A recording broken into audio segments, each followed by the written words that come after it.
When the sun peaks at noon, when it travels across the horizon and settles into a bright smile that envelops the earth in its warmth, I will emerge from the multitude, from the midst of many, a merging of soul-seeking acceptance, a collection of mirrored shadows, one no more different than the other, coming together, falling face first into the prison of belonging.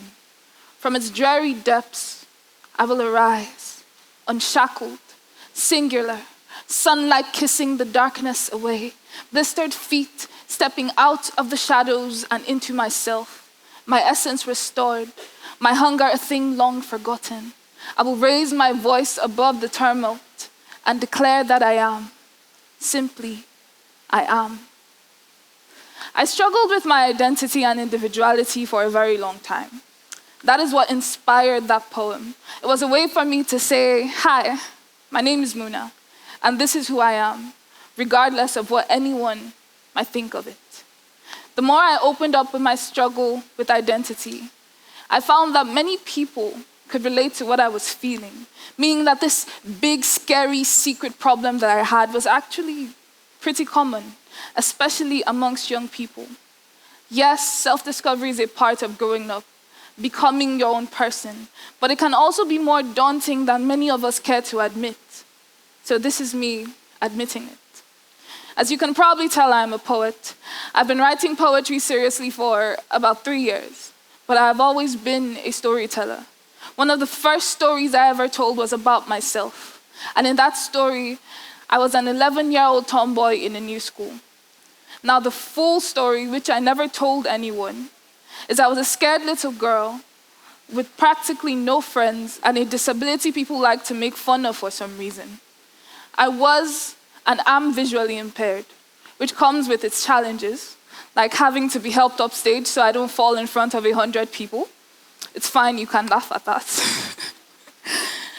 But when my parents told me that I would be starting at this new school, I was excited. I was tired of being bullied, and so I adopted this tough tomboy persona because I thought it would discourage the kids at my new school from bullying me. And it worked.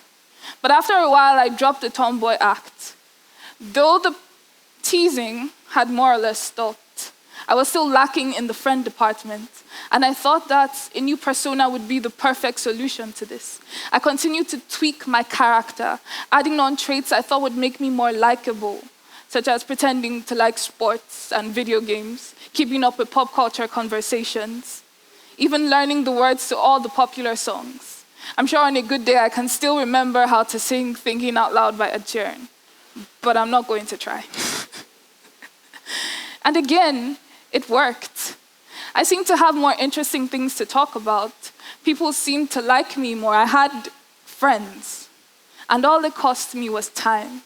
You see, the thing about telling or writing a good story is that it takes time to cultivate. You need to come up with a plot, a storyline. You need to find out who your characters are.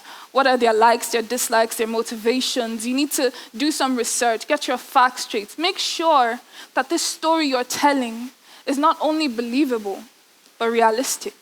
And I did all of that. I spent hours watching football games I did not enjoy, just so I could craft meaningful commentary.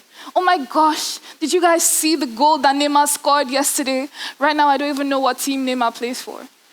Because I stopped pretending. As silly as it sounds, I spent so much time developing these characters that I thought would appeal to people, telling the story I thought they wanted to hear.